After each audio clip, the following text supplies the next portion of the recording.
When you look at the elderly people in France, you'd never think they could be in trouble. There has been a common belief that France is one of the best countries in the world for pensioners and that they are very well cared for by the state.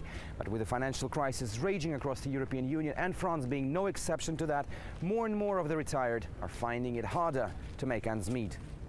Pierre worked as an engineer for over 4 decades. Having retired, he says he sometimes cannot afford to buy food with his pension. Now I have €600 monthly to live. In Paris, I pay more than €600 for housing. A lot of trouble because most of the people say you have too old. You have too old to work, 60 years old. How can you survive in circumstances like Pierre's is unclear. But hundreds of thousands of pensioners across the country are in the same boat, say the chairman of a large charity which is trying to help. The number of seniors turning to us for help has increased considerably in all regions of France. It used to be only in the north, but now all regions are affected.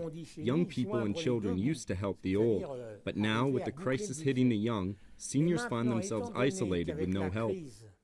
But now these struggling people are in for another blow. Starting next year, the pensions of over 10 million French will be taxed, says the Minister for the Elderly. This will amount to 0.15% of monthly payments, and the new government believes this will generate €350 million annually for the Social Security Fund.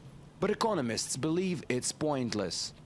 What the government's trying to do now is reach, by all means, this 3% deficit threshold that was promised to Brussels, and they're trying to find like every single penny.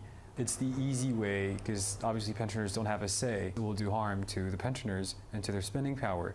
It'll be just really bad for consumption as a whole in France. It will not be a perfect solution for reinvigorating French growth. And Pierre agrees, because in his case every cent counts. It may be less than 1% of his pension deducted each month, but it still threatens to take food from his mouth.